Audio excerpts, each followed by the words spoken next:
안녕하세요. 고인류학자 이상희입니다. 고인류학은 생물체로서의 인간의 기원과 진화를 탐구하는 학문입니다.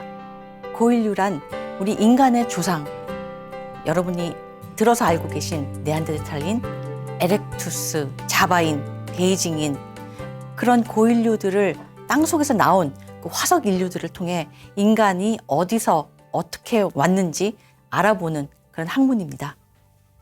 저는 한국, 미국, 일본에서 공부하고 지금 미국의 대학교에서 고인류학을 가르치고 있습니다. 오늘은 시작과 기원에 대한 이야기입니다. 오늘 제 강의를 보조해줄 조교들을 소개합니다. 장갑을 이렇게 끼는 이유는 우리 조상님의 뼈를 만지는 자세를 가다듬기 위해서고요. 더럽히지 않기 위해서이기도 합니다. 네, 이 앞에는 우리의 조상님들이 있습니다.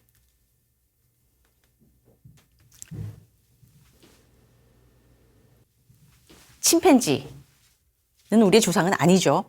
하지만 인류와 가장 가까운 사촌입니다.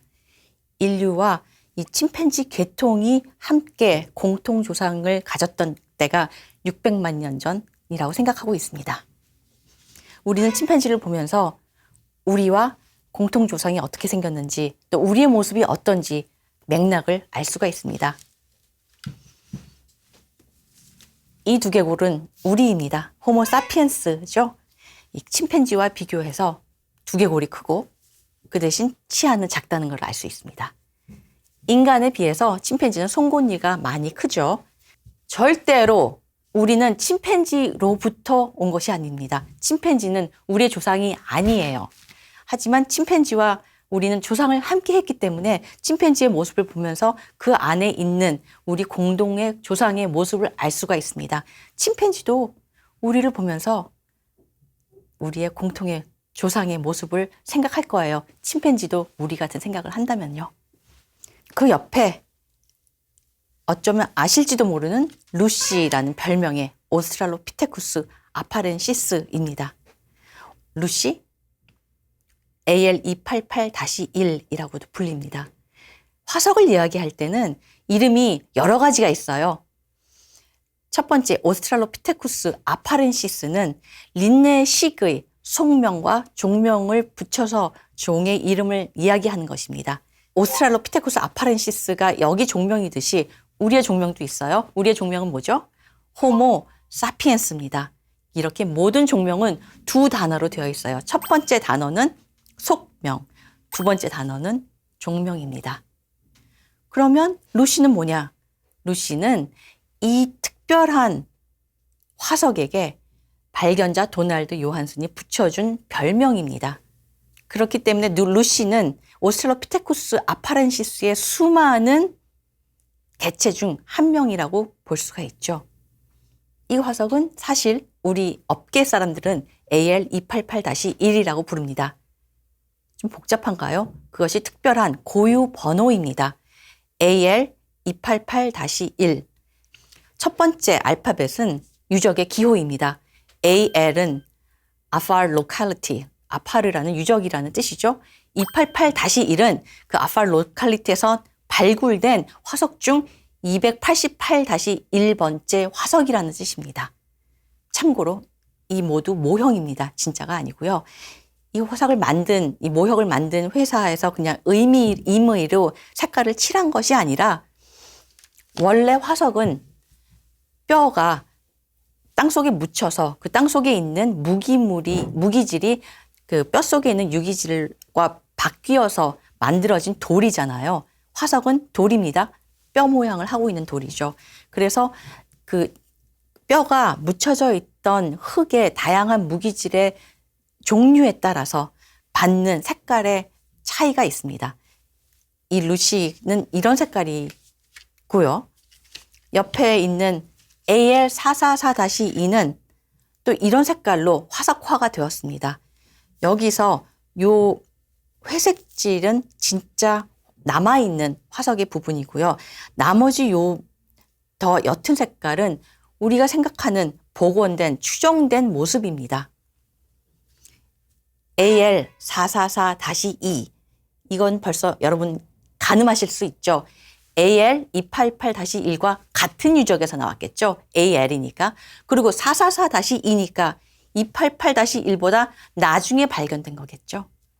마찬가지로 오스트랄로피테쿠스 아파렌시스입니다. 우리끼리는 루시의 남자친구라고 별명을 붙이기도 합니다.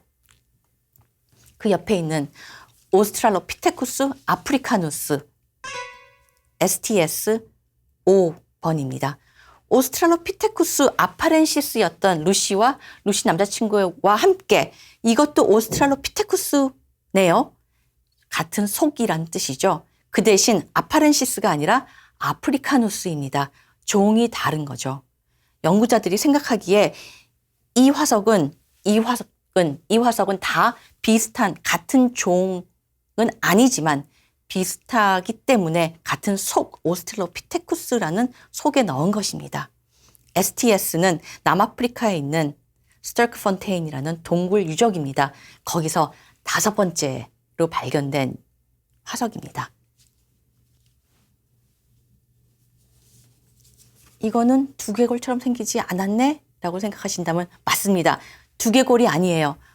몸의 어떤 부위일까요? 골반입니다. 여기 고관절이라고 불리죠. 넙다리뼈가 허벅지가 여기로 연결이 됩니다. 그리고 잘못 앉으면 아픈 꼬리뼈는 바로 여기에 있습니다. 이것은 인간의 골반은 아니고요.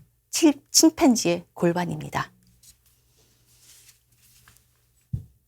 이것은 화석 고인류 골반입니다. 비슷하게 생겼죠. 감싸 안는 이 엉덩뼈가 있고 고관절이 있습니다. 넙다리뼈로 이어지는 곳이죠. 오늘 이 화석들과 함께 인류의 시작에 대해서 이야기해 보겠습니다. 인간의 시작이라는 거창한 제목은 사실 아주 혁명적인 개념입니다. 호모사피엔스가 언제나부터 있었던, 옛날부터 있었던, 영원하게 있어 왔던, 그리고 앞으로도 영원히 있을 것 같은 그런 존재가 아니라 시작이 있는 존재라는 생각 자체는 아주 혁명적인 19세기부터 생각해온 개념입니다. 그냥 존재하는, 항상 있을 것 같은 존재에게 호모사피엔스라는 이름을 준 것은 린네입니다. 중세 이후 유럽, 아시아, 아프리카, 아메리카 등 대륙 간의 교통이 활발해지면서 그 수많은 생명체의 다양함이 알려지게 된 거예요. 그래서 사람들은 좀 혼란스럽기도 했습니다. 왜 이렇게 너무 다양한 거죠? 수천 종의 새와 동물과 식물과 그뿐만이 아닙니다. 현미경의 발달로 이제는 눈에 안 보이는 다양성까지 있어요. 빈대의 모습을 처음 현미경으로 본 사람들의 그 충격과 경악을 상상해 보세요.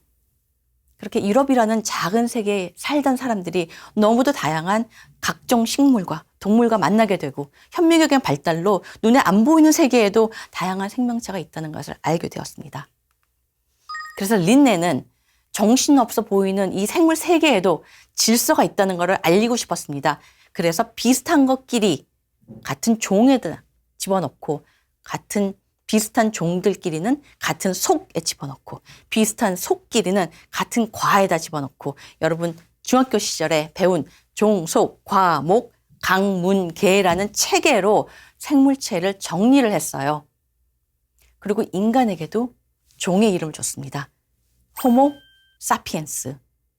우리가 종명을 속명과 종명의 두 단어로 표현하기 시작한 것도 린네 때부터입니다. 린네의 의도는 이렇게 복잡하고 혼란스러운 자연이 실은 질서가 있다는 것을 알려주고 싶었어요. 린네가 의도하지 않았지만 사실은 파장이 컸던 효과는 호모사피엔스도 동물 중에 하나로 분류가 된 거죠. 인간이 따로 떨어져 있는 게 아니라 자연 중에 하나라는 생각이 놀랍지만 시작이 된 겁니다. 그리고 100년 후 다윈은 종의 기원과 인간의 유래를 내면서 종이 다른 종으로부터 기원을 하고 변화를 하고 다른 종으로 갈라질 때까지 멸종을 한다는 그런 생각을 내놓았습니다. 이것은 종은 그 자체로 완벽한 신의 창조물이기 때문에 영원, 불변하다는 생각에 정면적으로 도전하는 생각입니다. 인간의 시작, 다윈은 아프리카일 거라고 생각했어요. 왜냐하면 아프리카에 인간 가장 비슷하게 생긴 유인원들이 살고 있거든요. 인간 비슷하게 생긴 유인원 누구죠? 침팬지, 고릴라. 그렇지만 그 생각은 정설은 아니었습니다. 당시 다윈과 동시대 사람들은 인간이 기원을 하긴 했는데 그건 아프리카가 아니라 아시아일 거라고 생각을 했어요. 그 생각의 배경에는 헤켈이 있습니다. 다윈과 동시대인이죠. 헤켈은 인간과 다른 유인원들의 뼈를 비교를 했어요. 저 맨 왼쪽에 있는 것이 긴팔 원숭이, 그 다음이 오랑우탄, 가운데 있는 것이 침팬지, 그리고 고릴라, 인간입니다. 헤켈은 인간은 침팬지나 고릴라가 아니라 저기 긴팔 원숭이처럼 생겼잖아. 똑바로 서 있고 그리고 두 발로 걷는다. 긴팔 원숭이가 걷는 모습은 여러분 유튜브나 기타 동영상을 찾아보면 굉장히 쉽게 볼 수가 있어요. 정말 놀랍도록 잘 걷습니다.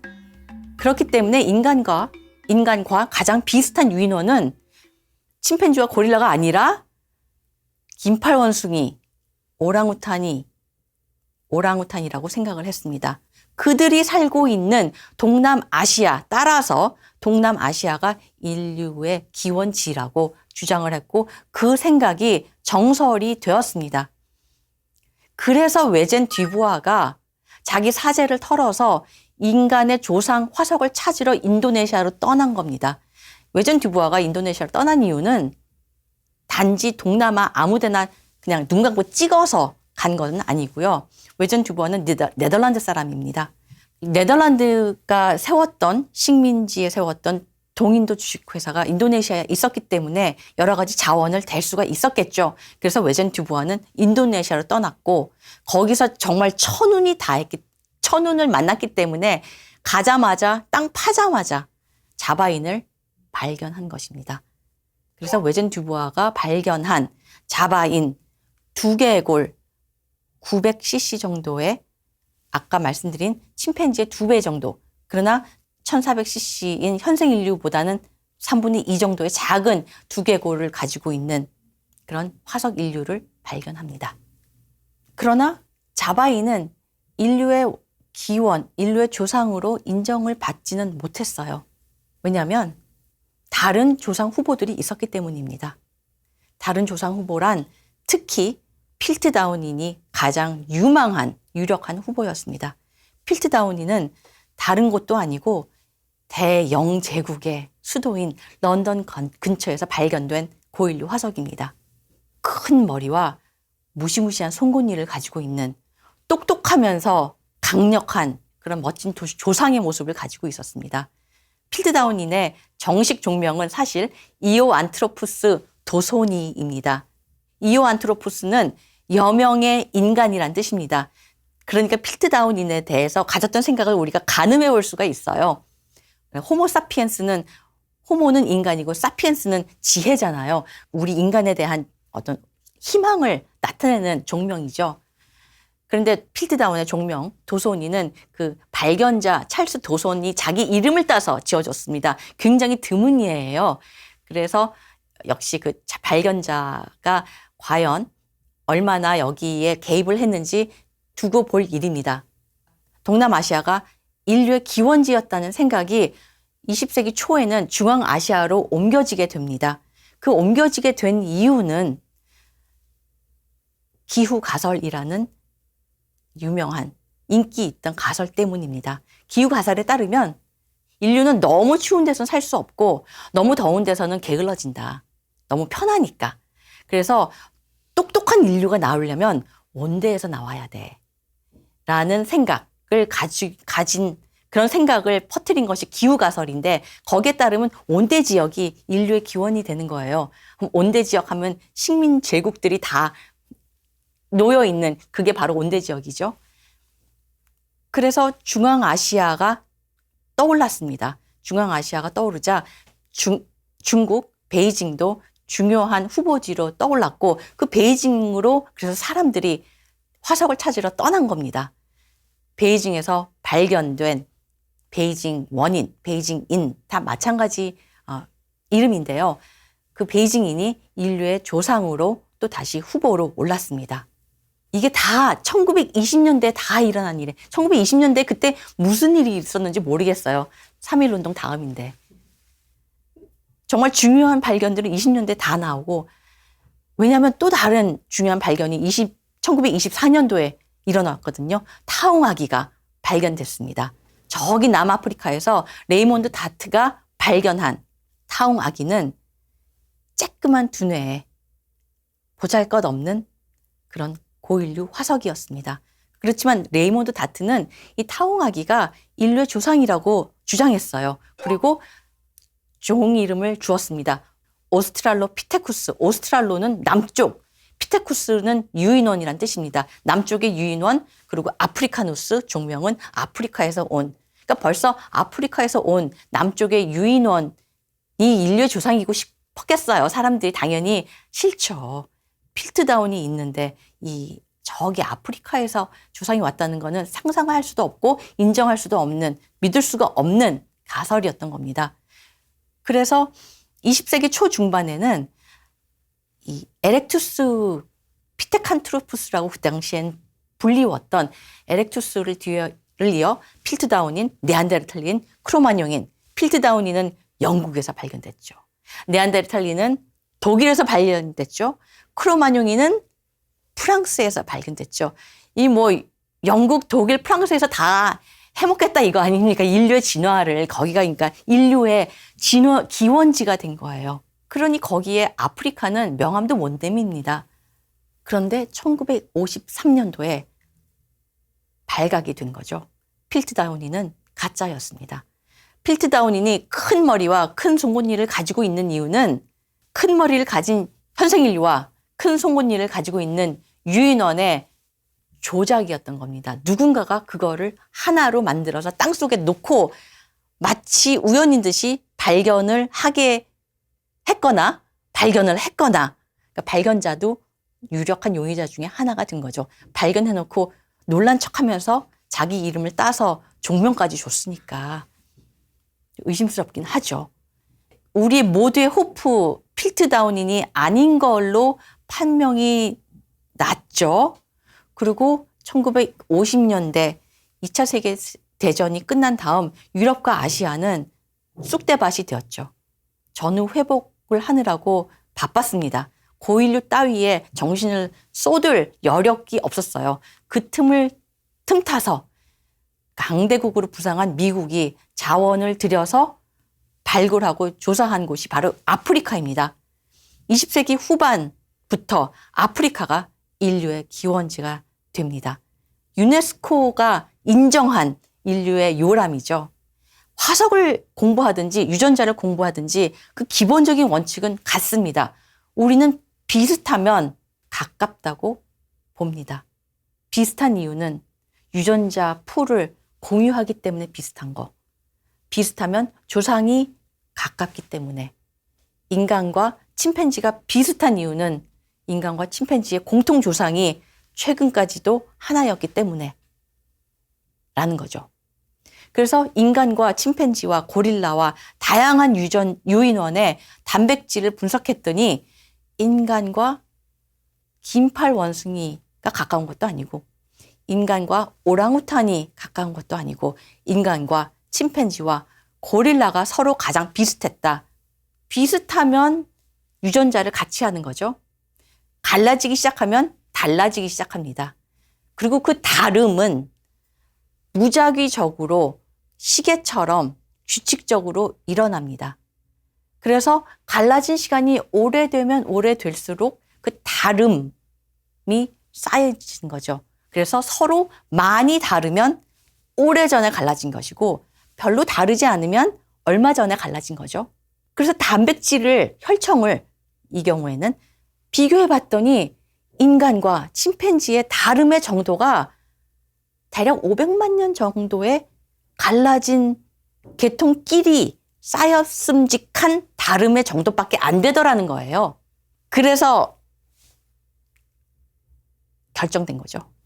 500만 년 전 아프리카 찾아보자가 된 겁니다. 그랬더니 과연 화석이 등장한 거죠. 330만 년 전 동아프리카 1970년대에 발견된 바로 이 루시, 1970년대 루시의 화석이 발견됩니다. 그 루시에게 발견자 돈 요한스는 오스트랄로피테쿠스 아파렌시스라는 종명을 정해줍니다. 아까 등장했던 오스트랄로피테쿠스 아프리카누스가 속했던 그 속, 오스트랄로피테쿠스 속과 다르지 않기 때문에 그 오스트랄로피테쿠스 속명을 그대로 쓰고, 그렇지만 아프리카누스와는 다르게 생겼기 때문에 아파렌시스라는 새로운 종명을 돈 요한슨이 붙였는데 별명은 루시라고 붙였습니다. 루시라고 붙인 이유는, 이건 좀 유명한 얘기인데요. 낮에 가서 수습을 해서 뼈도 정리하고 뭐 치우고 그랬을 텐데 그때 흘러나오던 노래가 당시 비틀즈의 Lucy in the Sky with Diamonds 라는 노래였다고 합니다. 그래서 영감을 받아서 루시라고 붙여줬습니다. 그래서 오스트랄로피테쿠스 아파렌시스 이 루시에게는 사실 이 두개골은 우리가 생각한 추측을 한 두개골이고요. 루시는 두개골이 없죠. 목뼈 아래로만 있습니다. 그리고 그 목뼈 아래의 뼈를 봤을 때 루시는 두 발로 걸었다. 오스트랄로피테쿠스는 두 발로 걸었다라는 놀라운 사실이 밝혀진 겁니다. 이 오스트랄로피테쿠스 아파렌시스가 우리의 조상이라는 거, 호모사피엔스의 조상이라는 거는 그렇게 다른 부분에선 다 침팬지스러워도 두 발 걷기라는 굉장히 인간적인 특징을 가지고 있기 때문입니다. 그렇게 두 발 걷기만 인간다웠고 나머지는 다 유인원스러운 그 오스트랄로피테쿠스 아파렌시스 330만 년 전에 동아프리카에서 발견이 됩니다. 오스트랄로피테쿠스 아파렌시스가 두 발로 걸었다는 거는 화석뼈뿐만이 아니고 발자국 화석이 남아 있어서 발자국을 보면 어떻게 두 발로 걸었는지 아냐고요. 두 발로 걷는 짐승의 발자국에는 엄지발가락이 다른 발가락과 같은 방향으로 나 있습니다. 왜냐하면 우리가 두 발로 걸을 때 한 발로 체중을 계속 지탱을 해야 되기 때문이죠. 그리고 한 발에서 다른 발로 체중을 옮길 때 엄지발가락으로 밀면서 다른 발로 움직이기 때문입니다. 그래서 그 큰 엄지발가락, 다른 발가락과 나란히 있는 엄지발가락을 보면서 이 오스트랄로피테쿠스가 두 발로 걸었다는 걸 알 수 있었습니다. 머리뼈를 보면 침팬지와 별 다름이 없는 오스트랄로피테쿠스 아파렌시스, 다른 부분에서도 그냥 맨눈으로 보면 별로 다르지가 않아요. 하지만 가장 다름을 알 수 있는 부분이 바로 골반이었습니다. 그래서 골반을 오늘 가지고 나온 겁니다. 네 발 걷기를 하는 침팬지의 골반과 비교해 봤을 때 이 부분, 이 엉덩뼈 부분이 여기는 판판하게 있습니다. 제 옆에서 본다면 여기가 판판하게 앞뒤로 책받침이 몸 옆에 있듯이 보이는 거죠. 그거에 비해 두 발 걷기를 하는 골반은 아프리카누스처럼 여기가 판판하지가 않고 돌아서 왕관처럼 둥그렇게 돌아가 있습니다. 이 엉덩뼈가요. 이 뼈에 붙는 근육은 엉덩이 근육입니다. 둔근. 이 엉덩이 근육이 네 발 동물에게서는, 판판한 네 발 동물에게서는 몸을 앞으로 미는 그런 기능을 합니다. 하지만 두 발 걷기의 동물에게는 옆으로 오게 되겠죠. 판판하던 이 뼈가 돌아가서 왕관이 되면서 이 엉덩이 근육이 앞뒤로 붙는 게 아니라 옆으로 감싸면서 붙게 됩니다. 그러면서 엉덩이 근육이 수축을 할 때 몸은 앞으로 가는 게 아니라 옆으로 쓰러지는 몸을 잡아줍니다. 두 발 걷기에서 가장 큰 어려움은 앞으로 나가기가 아니라 한 발로 섰을 때 균형 잡기입니다. 균형을 잡는 것은 흔들리는 몸은 앞뒤로 흔들리는 게 아니라 양옆으로 흔들리거든요. 여러분 한 발로 다 이렇게 서보시면 금방 아실 수 있습니다. 그 흔들리는 몸을 잡아주는 것이 바로 이 옆으로 튼튼하게 잡아주는 엉덩이 근육입니다. 두 발 걷기가 인류 진화에서 가장 처음 등장하는 인류다움, 인류스러움이라는 생각이 정설로 되었죠. 하지만 2009년도에 그 정설에 큰 의문, 큰 물음표를 던지는 발견이 발표가 됩니다. 아르디피테쿠스 라미두스. 아르디피테쿠스 라미두스의 경우 발가락이 손처럼 생겼어요. 엄지발가락이 아까도 말씀드렸듯이 크고 다른 발가락과 붙어 있는 게 아니라 우리 엄지손가락처럼 옆으로 나 있는 엄지발가락이 아르디피테쿠스의 발가락이었습니다. 즉 나무 타기를 할 수가 있었다는 이야기입니다. 나무 타기를 할 수 있을 정도가 아니라 우리도 나무 탈 수 있잖아요. 잘했다는 거죠. 두 발로도 걷고 나무도 탈 수 있는, 이 얘기는 두 발 걷기가 갑자기 인류와 함께, 인류의 시작과 함께 완성품으로 등장한 것이 아니라 나무 타기와 병행하는 그런 단계를 거친 다음에 인류같이 두 발 걷기만 할 수 있는 방식으로 변했다는 것을 뜻합니다. 종은 다른 종으로부터 시작하고 변화하고 다른 종으로 갈라지면서 멸종합니다. 인간도 예외가 아닙니다. 인간이라는 외동 계통에도 조상이 있고 기원이 있습니다. 500만 년 전 새로운 계통으로 시작한 인간의 조상은 다른 유인원과 별반 다를 바 없었습니다. 단지 두 발 걷기를 했다는 흔적만이 유일한 인간다움이었습니다. 그런데 두 발 걷기 역시 한 번의 완성품으로 등장하지는 않았습니다. 인간다운 두 발 걷기를 도와준 골반은 또 다른 인간다움을 만들어냅니다. 다음 시간 이야기입니다. 오늘 강의 들어주셔서 감사합니다. 저는 다음에 또 뵙겠습니다. 안녕히 계세요.